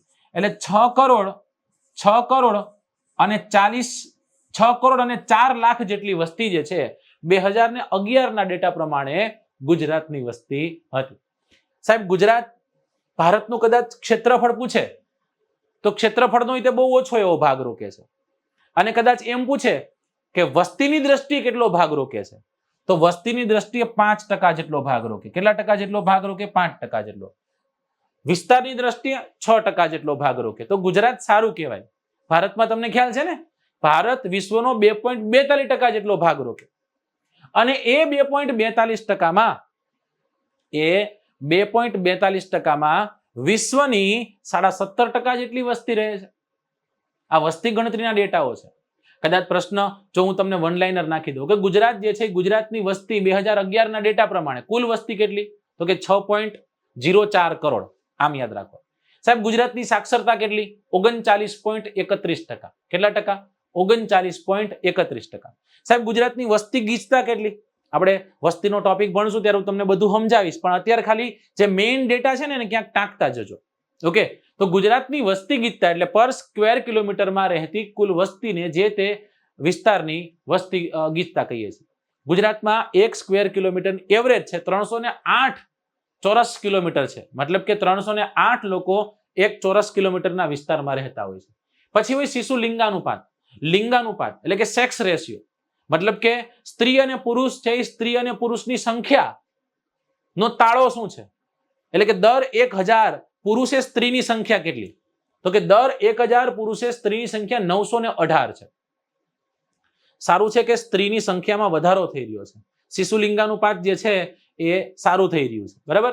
પછી ગુજરાતમાં રહેતી જે વસ્તી છે એમાં શહેરમાં કેટલા ટકા લોકો રહે? શહેરમાં અંદાજિત 42.60% જેટલી વસ્તી રહે, જેને આપણે શહેરી વસ્તી કીધી. જ્યારે ગ્રામીણ વસ્તી બાકીની વધી, રાઈટ. 57.40% જેટલી વસ્તી જે છે એ ગુજરાતની ગ્રામીણ વસ્તી છે. કઈ વસ્તી છે? ગ્રામીણ વસ્તી. ગુજરાતમાં સૌથી વધુ વસ્તી ક્યાં? તો કે ગુજરાતમાં સૌથી વધુ વસ્તી અમદાવાદમાં વસ્તી, રાઈટ. સાહેબ સૌથી ઓછી વસ્તી ક્યાં વસ્તી? તો કે સૌથી ઓછી વસ્તી ગુજરાતનો એક નાનકડો એવો જિલ્લો છે જેને આપણે ડાંગના નામે ઓળખીએ, ક્ષેત્રફળની દ્રષ્ટિએ નાનો, જંગલો વધુ, તો ત્યાં સૌથી ઓછી વસ્તી. ઓકે સાહેબ, ગુજરાતમાં સૌથી ઓછી વસ્તી ગીચતા ક્યાં? કચ્છમાં. રણ પ્રદેશ મોટો, 27,200 સ્ક્વેર કિલોમીટરમાં ખાલી રણ જ છે, એટલે ત્યાં તો કોઈ રહેતા જ નહીં હોય. જ્યાં રહેતા છે ડુંગરાળ વિસ્તારો છે, દરિયાપટ્ટો છે, એટલે અમુક વિસ્તારોમાં જ તે લોકો રહે છે. તો સૌથી ઓછી વસ્તી ગીચતા ક્યાં હોય? તો કે સૌથી ઓછી વસ્તી ગીચતા હોય કચ્છમાં. સૌથી વધુ ક્યાં? રાફડો ફાટ્યો સાહેબ સુરતમાં. સુરત જે છે એ સુરત સૌથી વધુ વસ્તી ગીચતા ધરાવે છે. અમદાવાદ અને સુરત સૌથી વધુ સાક્ષરતા ધરાવે છે. સાક્ષરતાની દ્રષ્ટિએ કદાચ કહીએ તો અમદાવાદ અને સુરત જે છે એ બંને છે. ગુજરાતમાં સૌથી વધુ સાક્ષરતા ક્યાં? અમદાવાદ સુરત બે લખવાનું. જ્યારે સૌથી ઓછી સાક્ષરતા પૂછે તો દાહોદ જિલ્લો લખવાનો. કયો જિલ્લો લખવાનો? દાહોદ જિલ્લો લખવાનો. પછી એમ કે સ્ત્રી સાક્ષરતા સૌથી ઓછી, તો સ્ત્રી સાક્ષરતાની વાત કરે તો પણ એ દાહોદ જિલ્લો જ રહેવાનો છે, બરાબર. તો અમદાવાદ અને સુરત સૌથી વધુ સાક્ષરતા ધરાવતા, જ્યારે સૌથી ઓછી સાક્ષરતા છે એ દાહોદને મળેલી છે, રાઈટ. આ પોઈન્ટ્સ છે એને આપણે યાદ રાખવાના. ત્યાંથી આપણે આગળ જઈએ કે સાહેબ સૌથી વધુ પુરુષ સાક્ષરતા ક્યાં છે? સૌથી વધુ પુરુષ સાક્ષરતા ગાંધીનગરમાં છે. સૌથી વધુ સ્ત્રી સાક્ષરતા ક્યાં છે? તો સૌથી વધુ સ્ત્રી સાક્ષરતા સુરતમાં છે. ત્યારે સૌથી ઓછી પુરુષ સાક્ષરતા અને સૌથી ઓછી સ્ત્રી સાક્ષરતા ક્યાં છે? જે જગ્યા પર ગુજરાતમાં સૌથી ઓછી સાક્ષરતા હતી દાહોદ ખાતે. કઈ જગ્યા પર? દાહોદ ખાતે આપણને જોવા મળશે. કમ્પ્લીટ આટલું મગજમાં ચડી ગયું? ચલો ત્યાંથી આગળ વધીએ અને આને આપણે ડિસ્ક્રિપ્ટિવ ફોર્મમાં જોવાનો પ્રયત્ન કરીએ. ગુજરાતનો સ્થાન સીમા વિસ્તાર છે એને આપણે સમજવો છે, રાઈટ. ગુજરાતનો સ્થાન સીમા વિસ્તાર, ગુજરાત ભારતની પશ્ચિમે અરબ સાગરના કિનારે આવેલું ગુંજતું ગુજરાત ભારતનું અતિ મહત્વનું એક રાજ્ય છે. અક્ષાંશની વાત કરીએ તો 20.6 ડિગ્રી ઉત્તર અક્ષાંશથી 24.7 ડિગ્રી ઉત્તર અક્ષાંશ વચ્ચે ગુજરાત છે. રેખાંશની વાત કરીએ તો 68.7 ડિગ્રી ઉત્તર અક્ષાંશથી 74.28 પૂર્વ રેખાંશ વચ્ચે આવેલું આ ગુજરાત છે. અહીંયા એનો મેપ આપી દીધેલો છે. ઉત્તર દક્ષિણની લંબાઈ, પૂર્વ પશ્ચિમની લંબાઈ પણ આપને જાણ છે, ખબર છે જ તે, પણ છતાં એક વખત કહી દઉં. ક્ષેત્રફળની દ્રષ્ટિએ 1,96,024 વર્ગ કિલોમીટર જેટલું ક્ષેત્રફળ, 5.96 એટલે અંદાજિત 6% જેટલો ક્ષેત્રીય વિસ્તાર ભારતનો ગુજરાત રોકે છે. વિસ્તારની દ્રષ્ટિએ ગુજરાત, વસ્તીની દ્રષ્ટિએ કદાચ વાત કરીએ તો વસ્તીની દ્રષ્ટિએ ગુજરાત જે છે એ ગુજરાતમાં આટલી વસ્તી છે, બરાબર. આ પોઈન્ટ અલગ છે, આ ટોપિક અલગ છે, આને આપણે કાઢી નાખીએ અત્યારે. ઓકે, વિસ્તારની દ્રષ્ટિએ ગુજરાત રાજસ્થાન, મધ્યપ્રદેશ, મહારાષ્ટ્ર, ઉત્તર પ્રદેશ પછી 5મો ક્રમ છે. સૂત્ર હતું કંઈક, કયું સૂત્ર હતું? મહારાજા, એમપી, યુપી ગુજરાતનું છે. અહીંયા વારાફરતી વાળા બધા રાજ્ય, પહેલા નંબરે રાજસ્થાન, બીજા નંબરે મધ્યપ્રદેશ, ત્રીજા નંબરે મહારાષ્ટ્ર અને ચોથા નંબરે ઉત્તર પ્રદેશ. 5મા નંબરે કયું રાજ્ય છે? 5મા નંબરે આપણું રાજ્ય ગુજરાત છે, રાઈટ. ચલો ત્યાંથી આગળ જઈએ. મહારાજ, યુપી, એમપી અને યુપી ગુજરાતનું છે, એમ યાદ રાખ્યું આપણે. ગુજરાતની ઉત્તર દક્ષિણની લંબાઈ 590, ગુજરાતની પૂર્વ પશ્ચિમની લંબાઈ 500 કિલોમીટર છે. વસ્તીની વાત કરીએ સાહેબ આપણને કોઈ પોગીય કેમ છે નહીં. 2011ની વસ્તી ગણતરી મુજબ ગુજરાતની વસ્તી 6,04,00,000 39,692 છે, રાઈટ? આટલા બધા લોકો રહે છે. ઓકે, જે દેશની કુલ વસ્તીના અંદાજિત 5% જેટલો ભાગ છે. દેશની એ સમય દરમિયાન કુલ વસ્તી કેટલી હતી? 121 કરોડ હતી. અત્યારે 136 પહોંચી ગયા, મજા કરો, રાઈટ? પણ એ સમય એટલે કે 2011 નો ડેટા હતો ત્યારે 121 કરોડની વસ્તી હતી. હવે વસ્તીના પહેલુઓ છે એને આપણે સમજવાનો પ્રયત્ન કરીએ. સાહેબ, કુલ વસ્તી કેટલી? 6.4 કરોડ જેટલી, 6.04 કરોડ જેટલી કુલ વસ્તી. એમાં સાક્ષરતા કેટલી ગુજરાતની? 79.31. વસ્તી ગીચતા 308 ચોરસ કિલોમીટર, રાઈટ? શહેરી વસ્તી 42.60, ગ્રામીણ વસ્તી 57.40. જે આ પોઈન્ટ્સ છે, આ ફેક્ટ અત્યારે જે આપી રહ્યો છું, frequently they are asking in the your exams, right? વારંવાર તમારી પરીક્ષાઓમાં આ પ્રશ્ન પૂછાતા હોય છે. છતાં વિદ્યાર્થીઓ થોડા જડ બનીને આ વસ્તુને ઇગ્નોર કરતા હોય છે. આને એક્સેપ્ટ કરવાની, આને ઇગ્નોર નહીં કરવાની, જોઈ લેવાનું, બરાબર? ચલો, લિંગાનુપાત એટલે સેક્સ રેશિયો જેને આપણે કહી છે, એ 918 સ્ત્રીઓની સંખ્યા દર 1000 પુરુષ છે. પછી સાહેબ, સૌથી વધુ અમદાવાદમાં સૌથી વધુ વસ્તી છે, ડાંગમાં સૌથી ઓછી વસ્તી છે. ઓકે, સૌથી ઓછી વસ્તી ગીચતા કઈ જગ્યા પર? કચ્છમાં. જ્યારે સૌથી વધુ વસ્તી ગીચતા કઈ જગ્યા પર હશે? સુરતમાં હશે. ઓકે, ત્યાંથી આગળ જઈએ. સૌથી વધુ સાક્ષરતા ક્યાં હશે? અમદાવાદ અને સુરત બંને પ્રથમ નંબર પર છે. જ્યારે સૌથી ઓછી કેતો ક્યાં છે? દાહોદમાં છે. સૌથી ઓછી સાક્ષરતા દાહોદ જિલ્લામાં નોંધાય છે, રાઈટ? ત્યાંથી આગળ જઈએ. ગાંધીનગર સૌથી વધુ પુરુષ સાક્ષરતા ધરાવતું એક સ્થળ છે, જ્યારે સુરત સૌથી વધુ મહિલા સાક્ષરતા ધરાવતું એક સ્થળ છે. સૌથી ઓછી પુરુષ અને મહિલા સાક્ષરતા જો પૂછે તો ફરી એક વખત આપણે દાહોદની રાહે વહી જવાનું છે, દાહોદ કોર એક આંટો મારવાનો છે. ત્યાંથી આગળ જઈએ. દોસ્તો, ગુજરાત છે એ ગુજરાતમાંથી કર્કવૃત રેખા પસાર થાય, બરાબર? સ્થાનસીમા વિસ્તારમાં આપણે સમજવું જરૂરી છે. ગુજરાતમાં કર્કવૃત રેખા છે, કર્કવૃત રેખા પસાર થાય. પણ એ કર્કવૃત રેખાને ગુજરાતમાં પસાર કરતા પહેલા એને આપણે ભારતમાં પસાર કરીને જોઈ લઈએ, રાઈટ? કર્કવૃત વિશ્વના 17 દેશોમાંથી પસાર થાય, રાઈટ? વિશ્વના 3 ખંડમાંથી પસાર થાય અને વિશ્વના ભારતના 8 રાજ્યમાંથી પસાર થાય અને ગુજરાતના 6 જિલ્લામાંથી પસાર થાય. હવે એમને કહેતા સાહેબ ગામડા કેટલા, સોસાયટી કેટલી, શેરીઓ કેટલી, હે ને? એટલો બધો ડેટા આપણે નથી જોવાનો. જે ડેટા જોવાનો છે તમારી સમક્ષ છે. વિશ્વના 17 જેટલા દેશો, સાહેબ 16 દેશો ઘણી જગ્યાએ લખ્યું છે. બહુ સાચી વાત છે. 17મો દેશ કયો છે? 17મો દેશ છે તાઇવાન. આ તાઇવાન નામના દેશને ઘણા લોકો દેશ નથી ગણતા, એટલે 16 રાખે. હવે આપણે તો ચાઇનાની વિરુદ્ધ જ છીએ, આપણે 17 જ રાખવાના. 17 જ છે. ચાઇના, તાઇવાન છે, તાઇવાન ગુજરાત અને ભારત માટે બહુ સારું છે, હે ને? તમને હમણાં કરંટમાં રહેલો ડેટા જાણ જ હશે, બરાબર? ચલો, તો 3 ખંડોની વાત કરી લઈએ. 3 ખંડમાં એક છે ઉત્તર અમેરિકા, એક છે એશિયા, આપણે ત્યાંથી જ નીકળે જ છે, અને એક ખંડમાં 3 નીકળે એ છે આફ્રિકા. આમાં યાદ શું રાખવાનું? એક જ તે ઉત્તર અમેરિકા. અને અમથું તે સાહેબ ઉત્તર ડિગ્રી, ઉત્તર 23.5 ડિગ્રી એટલે કર્કવૃત, એટલે ઉત્તર અમેરિકા એમ નામ યાદ રહી જાય. 8 રાજ્ય અને 6 જિલ્લાઓ કયા કયા? 8 રાજ્ય તમારી સમક્ષ છે, વારાફરતી વારા એમાંથી પસાર થઈ રહી છે કર્કરેખા, જોઈ શકો છો તમે, કે જેમાં ગુજરાત છે, જેમાં રાજસ્થાન છે, જેમાં મધ્યપ્રદેશ છે, જેમાં છત્તીસગઢ છે, જેમાં ઝારખંડ છે, જેમાં વેસ્ટ બેંગાલ એટલે કે પશ્ચિમ બંગાળ છે, જેમાં ત્રિપુરા છે અને જ્યાં મિઝોરમ છે, બરાબર? હવે સાહેબ આને યાદ કઈ રીતના રાખીશું આપણે? ગુજરાતના પણ 6 જિલ્લાઓ છે જેમાંથી કર્કરેખા પસાર થાય છે. આને યાદ કઈ રીતના કરશું? દોસ્તો, હું તમને એક વાત પૂછું, એક નાનકડો પ્રશ્ન તમારી સમક્ષ મૂકું. તમારા ઘરે કોઈ વ્યક્તિ વિઝિટ કરે એટલે તમે એને પહેલા તો સારો આવકારો દેશો ને. કાક બાપુ લખે છે ને કે રેજી તારા આંગણિયા પૂછીને કોઈ આવે તો મીઠો આવકારો એને દેજે, રાઈટ? તો આપણે એને મીઠો આવકારો દઈને સૌથી પહેલો જ પ્રશ્ન કેમ છો કેમ નહીં કરી અને ચા લેશો કે કોફી, ઠંડુ લેશો કે ગરમ, આ પ્રશ્ન નોર્મલી આપણે પૂછતા હોઈએ છીએ. અને નોર્મલી એક્સેપ્ટન્સ ચા નું રહેતું હોય છે, તો ચા બનાવો. અને ચા બનાવવાની વાત થઈ ગઈ છે સાહેબ. આ એક ગુજરાતણ જે છે, ગુજરાતની એક સ્ત્રી છે, એને કીધું શું લેવું છે તો કે ચા. તમારા ઘર આવ્યા હતા કોણ ખબર હે? તમારા ઘર ગાંધીજી આવ્યા. તો ગાંધીજી નહીં, ચા જ પાવાની છે ભાઈ. ગાંધીજી તમારા ઘરમાં પ્રવેશ કર્યો, તમારા ઘરમાં ગાંધીજી જેવા આવ્યા, મમ્મીએ પૂછ્યું શું પીશો? ચા પીશો? ગાંધી બાપુ કે બેટા ચા બનાવી દો. રાઈટ? અને નોર્મલી ગાંધી બાપુની ઉંમર છે તો ગાંધી બાપુને ચા કેમાં પીવરાવવો જોઈએ? ચા પીવરાવવો જોઈએ કપમાં. કેમાં? કપમાં. નો પીવરાવાય અડાડીમાં પીવરાવાય, રકાબીમાં પીવરાવાય. પણ મમ્મીએ શું કર્યું? કપમાં ચા આપી દીધો. અને આપણે કીધું અરે અરે મમ્મી પણ ગુજરાતીના ગુજરાતી જ રહ્યા હો, મમ્મી પણ ગુજરાતી છે. પ્રશ્ન પૂછ્યો કે ભાઈ કેમ આવું કીધું? તો કે કપમાં ગાંધી સાહેબને ચા પીવરાવી. બોલો, કપમાં ગાંધી સાહેબને ચા પીવરાવી, કપમાં ગાંધી સાહેબે પાછી ચા પીધી. તકલીફ તો હે, રાઈટ? કપમાં ગાંધી સાહેબે ચા પીધી. મમ્મી પણ ગુજરાતી છે, કપમાં ગાંધી સાહેબ એ ચા પીધી, ચા એને દીધી એટલા માટે. દોસ્તો મ બોલે તો મણિપુર. શું થશે? મણિપુર. આવું કરો ને એટલે પહેલા જ તે ગાય મસ્તિકા બાય. આપણે નીકળી ગયા બાય.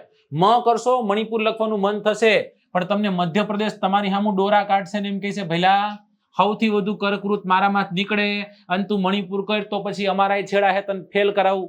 રાઈટ? મધ્યપ્રદેશ પછી મિઝોરમ છે, મિઝોરમ પછી પશ્ચિમ બંગાળ, ખેલા હોબે મમતા બેનર્જી. ત્યારબાદ ગુજરાત મારું તમારું. ત્યારબાદ જમ્મુ કાશ્મીર નો કરતા ઝારખંડ છે, રાજસ્થાન છે, ત્રિપુરા છે અને છત્તીસગઢ છે. હવે આમાંથી કેવા બીજા પ્રશ્ન નીકળી શકે દોસ્તો? ખ્યાલ છે? એવો પ્રશ્ન નીકળે કે સૌથી વધુ કર્કવૃત કયા રાજ્યમાં પસાર થાય? મધ્યપ્રદેશમાંથી.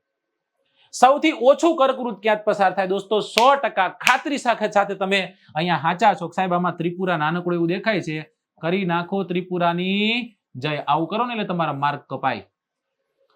આવું જ કરીને આવો, કારણ કે આવું આ ડેટા ક્યારેય જોયા ન હોય આપણે. દોસ્તો સૌથી ઓછી કર્કરેખા રાજસ્થાનમાં જ પસાર થાય છે. કયા રાજ્યમાંથી? રાજસ્થાનમાંથી. સૌથી વધુ મધ્યપ્રદેશમાંથી, સૌથી ઓછી રાજસ્થાનમાં. પ્રશ્ન પૂછે કે કઈ રાજધાની કર્કવૃત રેખાથી સૌથી નજીકમાં આવેલી છે? તો એ ઝારખંડની રાજધાની રાંચી છે ને, એ કર્કવૃત રેખાથી સૌથી નજીકમાં આવેલી રાજધાની છે. સાહેબ આ તો તમે ન કીધું કપમાં ગાંધી સાહેબે ચા પીધી, એનું કરીએ હવે. કપમાં ગાંધી સાહેબને ચા પાઈ દઈએ આપણે પહેલા. આ ગુજરાત છે, ગુજરાતના ઉત્તરેથી કર્કવૃત નીકળ્યું, રાઈટ? એમાં કચ્છ, પાટણ, મહેસાણા, ગાંધીનગર, સાબરકાંઠા, અરવલ્લી જેવા રાજ્યમાંથી પસાર થયું. મેં તમને સૂત્ર શું આપ્યું? કપમાં ગાંધી સાહેબે, કપમાં ગાંધી સાબ એ ચા પીધી, આવું કીધું ને. વારાફરતી વારા જોઈ લ્યો, બધા ક્રમમાં છે. ક બોલે તો કચ્છ, કમો નહીં ભાઈ, કચ્છ. પ બોલે તો પાટણ, મ બોલે તો મહેસાણા, ગાંધી બોલે તો ગાંધીનગર, કપલ છે છૂટા નહીં પાડવાના કોઈ કપલને. સાબ બોલે તો સાબરકાંઠા અને અ બોલે તો અરવલ્લી. શ્રીવલ્લી નહીં, અરવલ્લી. ગણી લેવાનું પાછું 1 2 3 4 5 6. ઘણા લોકો શું કરે ખબર? થોડાક એક્સ્ટ્રા હોય. એ કે સાહેબ કપમાં ગાંધી સાબે ચા પીધી, આ કાઢ નાખો, સાબે કરી નાખ્યું અને પાછો કેલ્ક્યુલેટ કરી આવે. સાહેબ કચ્છ, પાટણ, મહેસાણા, ગાંધીનગર, સાબરકાંઠા, બનાસકાંઠા.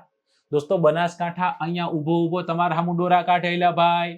મારાથી તો કર્કવૃત બહુ સેટું, છતાંય તું અડાડી દેશે એમ કેમ ચાલશે? તને કાઢી મૂકશે, રેવા દેજે, આવું ન કરતો. સમજાય? તો આવી રીતના આ કચ્છ, પાટણ, મહેસાણા, ગાંધીનગર, સાબરકાંઠા અને અરવલ્લી જેવા જિલ્લાઓમાંથી કર્કરેખા પસાર થાય છે, જે આપણે અક્ષાંશ અને રેખાંશના લેક્ચરમાં વિશેષ ભણીશું. 23.5 ડિગ્રી ઉત્તર અક્ષાંશ એટલે કર્કવૃત. વિશ્વના 3 ખંડો, 17 દેશો, 8 રાજ્ય ભારતના, ગુજરાતના 6 જિલ્લામાં પસાર થાય. કચ્છ, પાટણ, મહેસાણા, ગાંધીનગર, સાબરકાંઠા, અરવલ્લી જેવા જિલ્લામાંથી પસાર થાય. ધીણોધર નામનો ડુંગર, મોઢેરાનું સૂર્ય મંદિર, પ્રાંતિજ જે છે સિટી, આ બધા પરથી કર્કરેખા પસાર થાય છે.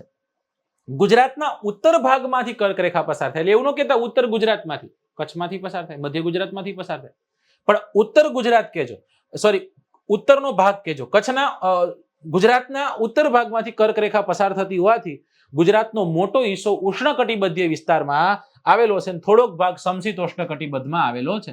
ગુજરાતનો મુખ્ય ભાગ કેમાં છે? ઉષ્ણકટિબંધમાં આવેલો છે. તો આ ડેટા જે છે એ ડેટા કર્કવૃતનો હતો, જેમાં આપણે અલગ અલગ રાજ્યોની પણ વાત કરી. ગુજરાત, રાજસ્થાન, મધ્યપ્રદેશ, છત્તીસગઢ, ઝારખંડ, પશ્ચિમ બંગાળ, ત્રિપુરા, મિઝોરમ વગેરે જેવા રાજ્યો જે છે એ રાજ્યો માંથી કર્કરેખા જે છે એ કર્કરેખા પસાર થાય છે. ચલો, તો આશા રાખું છું કે આજના લેક્ચરમાં તમને ઘણું બધું જાણવા મળ્યું હશે, ઘણું બધું શીખવા મળ્યું હશે. દોસ્તો મળીએ લેક્ચર નંબર 2 માં, જેમાં આપણે ગુજરાતના સ્થાન સીમા વિસ્તારમાં ગુજરાતના પાડોશી રાજ્ય, ગુજરાતના પાડોશી દેશો, ગુજરાતના કયા રાજ્ય સાથે કે કયા રાજ્ય કયા દેશ સાથે સરહદ બનાવે છે, ગુજરાતના દરિયા કિનારે વસેલા જિલ્લાઓ છે, એ જિલ્લાઓ વિશે વિગતે ચર્ચા કરશું. ત્યાં સુધી મને રજા આપો. જય હિન્દ, જય ભારત.